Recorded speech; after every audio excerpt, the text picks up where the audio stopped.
marque un tournant diplomatique majeur.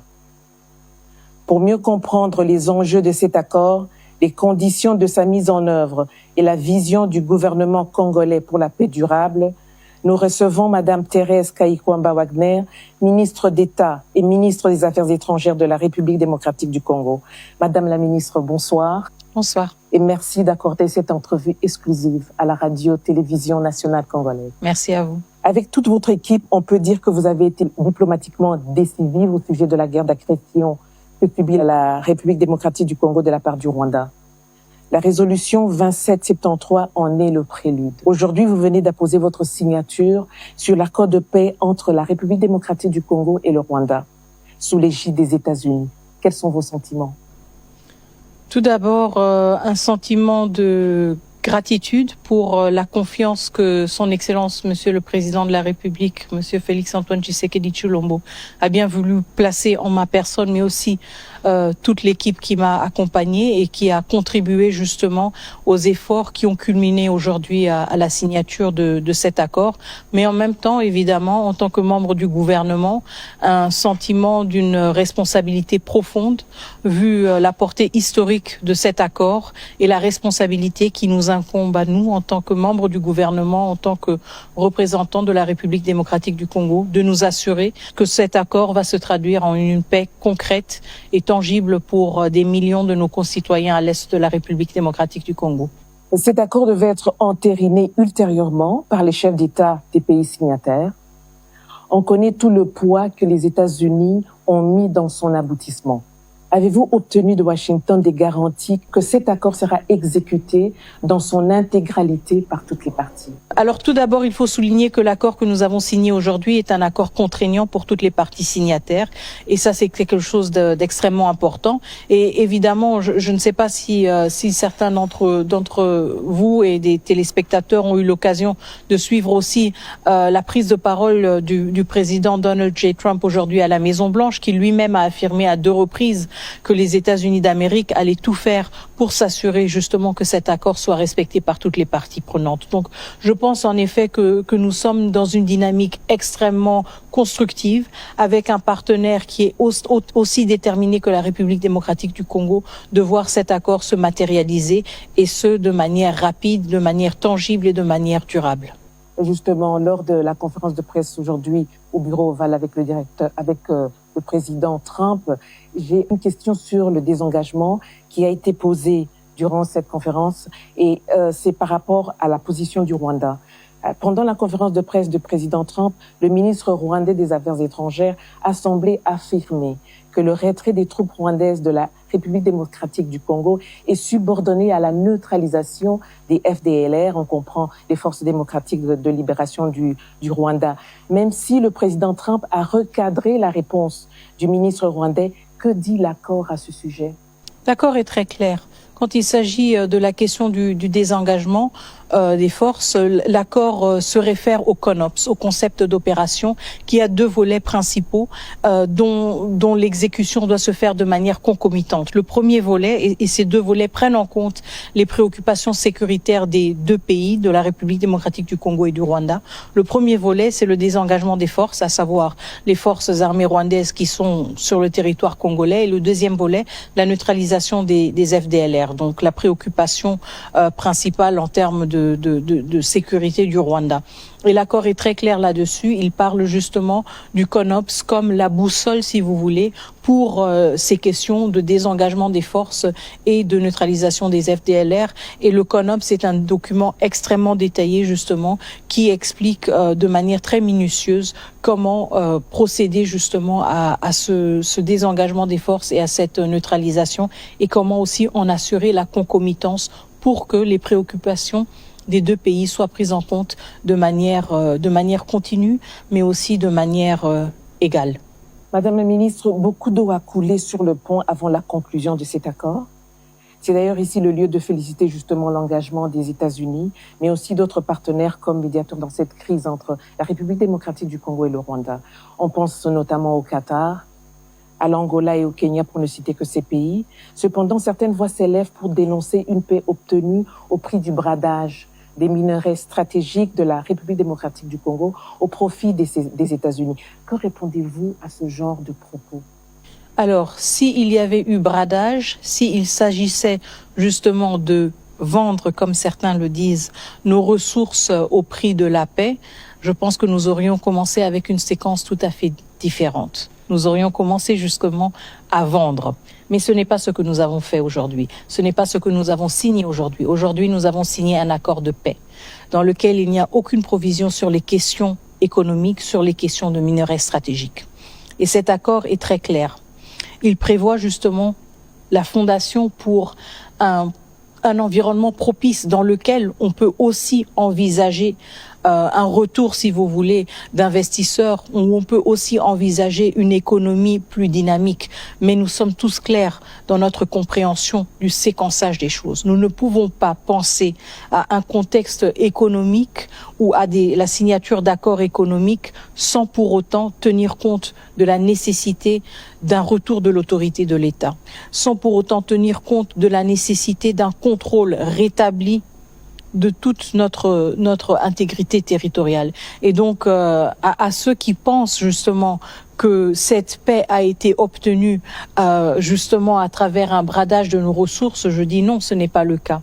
L'accord se concentre sur la paix, il se concentre sur le rétablissement de l'autorité de l'État. Et il se concentre justement sur la création de conditions propices pour une économie dynamique, chose que nous souhaitons évidemment pour nos compatriotes à l'Est et pour tout le reste de la République démocratique du Congo.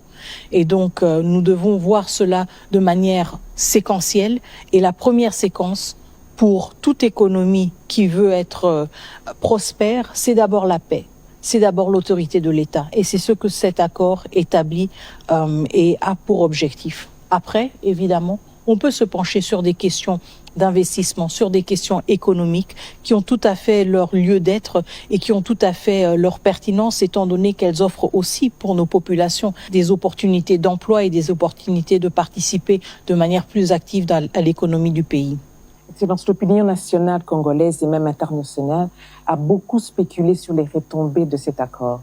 À quoi peut s'attendre véritablement la République démocratique du Congo à court et moyen terme? Alors, encore une fois, moi, je pense que nous venons à peine de signer cet accord il y a quelques heures. Donc, je pense que dans les prochains jours, nous allons aussi tous, surtout le grand public, aura l'occasion de lire l'entièreté de cet accord qui est aussi accessible de manière libre sur différents sites, à commencer par le site du département d'État. Et justement, la lecture va montrer à quel point cet accord pose les jalons importants pour un rétablissement de l'autorité de l'État, pour aussi un rétablissement d'une confiance entre la République démocratique du Congo et le Rwanda. Nous savons évidemment que nous allons toujours être des voisins, donc cet accord est critique pour aussi voir comment entre voisins, nous pouvons graduellement améliorer nos relations. Nous pouvons prendre en compte les considérations ou les préoccupations sécuritaires des uns et des autres et nous pouvons justement créer des conditions propices à une cohabitation plus pacifique. Alors, en termes de retombées, je veux surtout mettre le focus sur le rétablissement de l'autorité de l'État. Je veux mettre le focus sur le départ de troupes étrangères qui n'auraient jamais dû être en République démocratique du Congo. Je veux mettre l'accent sur la question aussi de l'accès humanitaire. Ce que nous vivons à Goma, à Bukavu, à Walikale, à Masisi, à Rutshuru, c'est une situation qui a duré bien trop longtemps. Une insécurité qui a rendu l'accès humanitaire extrêmement difficile, qui a plongé des millions de Congolais dans des situations volatiles, dans des situations d'insécurité alimentaire, de déplacement forcé. Et donc ce sont les retombées très concrètes et très tangibles auxquelles nous nous attendons à travers cet accord qui entre en vigueur dès sa signature, à savoir dès maintenant. Et pour nous, c'est justement la question que nous avons toujours placée au centre de nos négociations. Comment créer à travers cet accord des conditions plus dignes pour nos populations qui ont été et qui continuent à vivre jusqu'à présent dans une situation d'occupation. Et donc pour nous, ce sont les retombées les plus importantes. Le départ de troupes étrangères qui n'avaient rien à chercher en République démocratique du Congo, le retour de l'accès humanitaire, la réouverture des aéroports et aussi évidemment le retour de l'autorité de l'État. Parlons des piliers de cet accord de paix. les engagements des uns et des autres. Quand l'accord parle du respect de l'intégrité territoriale de la République démocratique du Congo ou encore d'une intégration conditionnelle des groupes armés non étatiques, il est important de clarifier ces deux concepts afin d'apaiser les Congolais sur les malentendus qui peuvent être mal interprétés. Que devrait-il retenir en gros de ces engagements-là, de ces deux piliers qui font partie de cet accord de paix? Tout à fait. Le respect de l'intégrité territoriale, c'est un des piliers de la coexistence pacifique entre les États. Cela veut dire que nos frontières qui existent, qui sont reconnues internationalement, ne peuvent pas être violées pour quelconque raison. Et donc ça, c'est un principe sur lequel nous sommes revenus de manière continue dans tous nos efforts diplomatiques justement pendant les derniers mois, les dernières années, pour démontrer qu'il y avait en effet une violation de notre intégrité territoriale. Le deuxième point, là où il s'agit justement de cette intégration conditionnelle et d'éventuels membres ou ex-membres de groupes armés, il est très important d'entrer dans le détail de l'accord qui parle justement du fait que l'intégration, si intégration il y aura, se fera au cas par cas. Nous avons tiré les leçons du passé.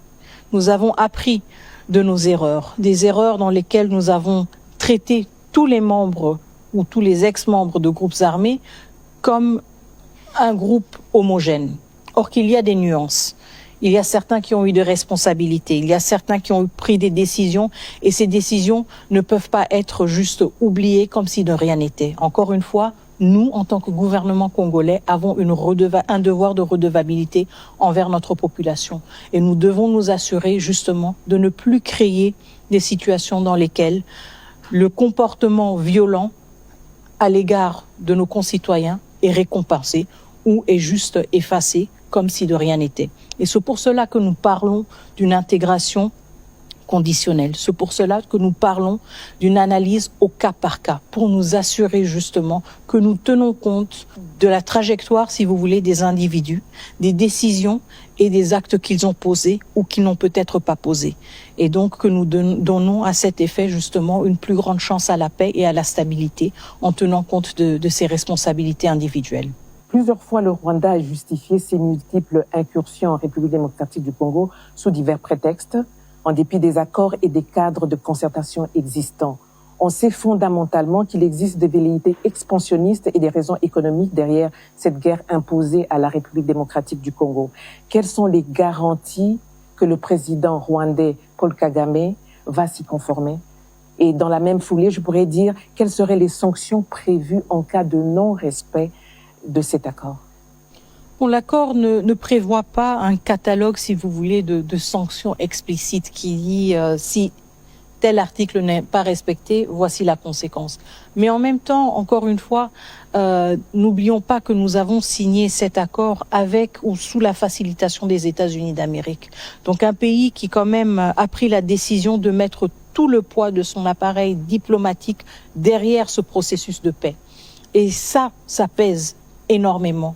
Ça veut dire que nous avons aussi une garantie justement de savoir que ce facilitateur, mais aussi ce champion de l'accord, sera prêt à le défendre quand il y aura des violations de l'accord. Et pour nous, c'est quelque chose d'extrêmement important parce que ça nous réconforte justement dans notre détermination de nous assurer que nous allons honorer nos engagements, mais aussi dans notre certitude que ceux qui ne vont pas le faire seront responsabilisés par les États-Unis d'Amérique déjà en tant que facilitateur du processus, mais aussi à travers les mécanismes qui seront mis en place pour superviser la mise en œuvre de cet accord. Et donc il y aura une transparence aussi par rapport à la conformité, si vous voulez, des comportements des uns et des autres vis-à-vis de l'accord. Et ce sont les éléments sur lesquels nous concentrons justement quand nous pensons à la mise en œuvre de cet accord. Le poids politique des États-Unis d'Amérique, mais aussi les mécanismes de suivi et d'évaluation qui sont mis en place à travers cet accord, la vérité, pour établir les faits et constater la conformité du comportement des uns et des autres avec ce que l'accord prévoit. Si l'accord de paix jette les bases d'un apaisement politique et sécuritaire, il appert qu'il reste silencieux sur la reconnaissance des victimes du conflit et sur les voies de justice et de réparation envisageables. Alors, dans quelle mesure le gouvernement congolais entend-il intégrer cette dimension, que ce soit à travers la justice nationale, les mécanismes régionaux comme la Cour africaine des droits de l'homme et des peuples, ou en coopération avec des institutions internationales?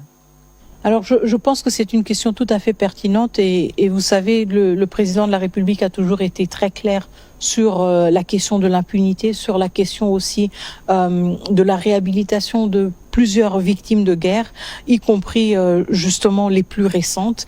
Et donc, le gouvernement de la République démocratique du Congo est très conscient du fait que la question de l'impunité, la question des survivants et survivantes doit être aussi au cœur de toute reconstruction, de toute réhabilitation de nos communautés qui ont été meurtries par ces années de conflit.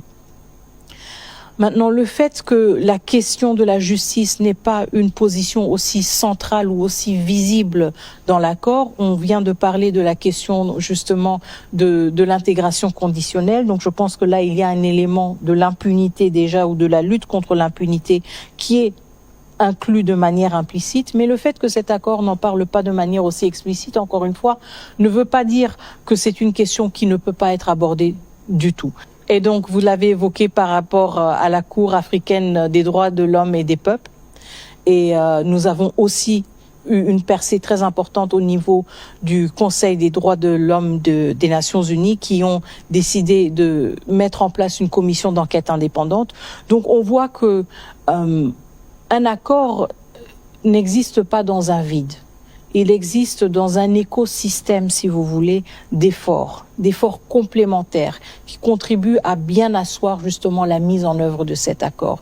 Et la question de la justice, je pense qu'elle justement accompagne cet accord de manière très importante et de manière aussi très soutenue par le gouvernement de la République démocratique du Congo. Et nous allons continuer à fournir les efforts nécessaires justement pour nous assurer que ces questions de justice, que ces questions de justice transitionnelle aussi, de réparation des victimes soient prises en compte et fassent partie intégrante justement de nos efforts vers une paix plus durable dans l'Est de la République démocratique du Congo, mais aussi dans la région des Grands Lacs. Excellence, Madame la Ministre. Merci. Merci beaucoup, Madame.